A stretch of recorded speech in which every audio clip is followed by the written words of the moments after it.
Auzubillahi minash shaitanir rajeem. Bismillahir rahmanir rahim. My respected brothers and sisters, today I want to touch one very important subject. Many times in our life, we feel like that there are some factors which are holding us back.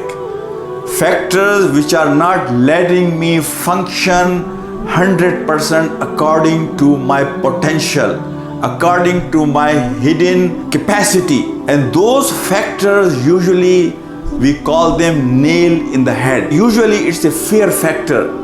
Fear factor because of some hidden interest, fear factor because of some unseen factors.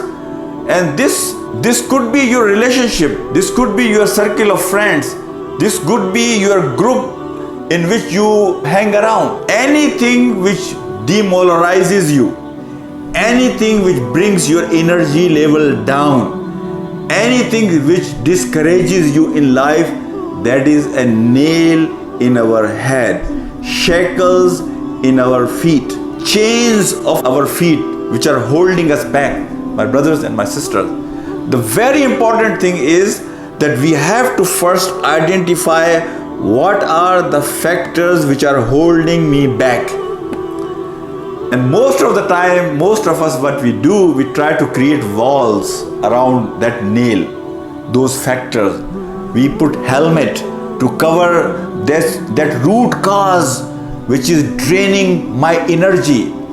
We take some sleeping pills, we take some counseling, we go to psychiatrist, we go to this doctor, but we fail to address the real issue.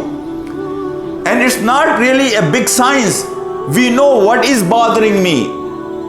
This group of brothers who are always negative about things. When I go, they criticize, they demoralize, they drain my energy, my relationship, anxiety and my relationship that I need to address and resolve and move forward. Or my workplace that I don't like but I work. And that is becoming hindrance in my progress, in my prosperity. And remember the conclusion of the hadith in which Prophet Muhammad Sallallahu Alaihi Wasallam says that if you work on lines that Allah subhanahu wa ta'ala has put potential in you, then all creations of Allah subhanahu wa ta'ala will sync with your plans and they will help you in that direction. So we need to, first thing is we need to identify what is my fear. We need to make a list of it, and I need to address, confront those issues and then resolve them so that I will be free.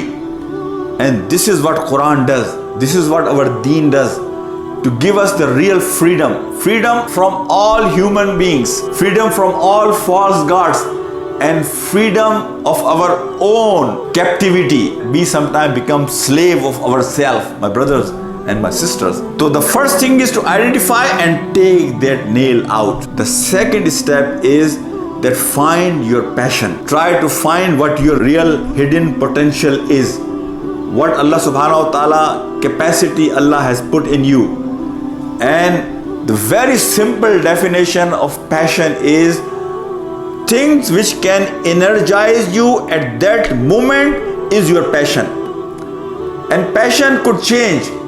You know, it's not necessary that it's just one passion for all your life. Passion could change as day goes by. Passion could change as months and years go by. Passion can change as your age goes by, as you get older. Remember the simple definition. Passion is what can energize you, what can boost you, what can make you feel happy at that moment.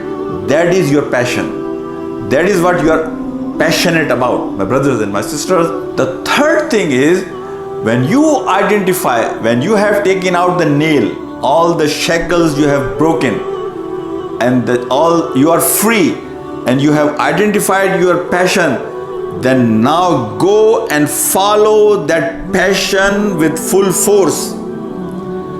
Many times we fail because we go half and half. We go half-heartedly. We are trying to travel in two boats together, दो कश्तियों के सवार. कभी मंजिल पर नहीं पहुंच सकते. If you are traveling in two boats, you will never reach to your destiny. So go with full force, wholeheartedly, with full energy. Udkhilu fi silmi ka'afa. This is what our deen teaches, that if you want to go in religion, then go full in Islam. Whatever you do in life, go and do with full force. Half-heartedly things don't work. Here I also want to highlight one point. We don't get burned out because of the same routine, because same work we do, same job we do, same business we do. We don't get burned out because of that. We get burned out because of the frictions, because of the anxiety, because of the environment. That's what really drains our energy, our potential. My brothers and my sisters, for need to identify those factors, and we need to remove to have happy life, life with prosperity, life with success, life with happiness. My respected brothers and my sisters, this is what I wanted to share. Wallahi, I have seen many brothers and sisters. They have great potential, great hidden potential, but they cannot function according to their potential because of all these hindrances, fear factors that they are surrounded with, and they are creating walls around to protect those fear factors, and try, instead of acknowledging them, confronting them, addressing them, and resolving them. May Allah subhanahu wa ta'ala guide us. Assalamu alaikum wa rahmatullahi wa barakatuh.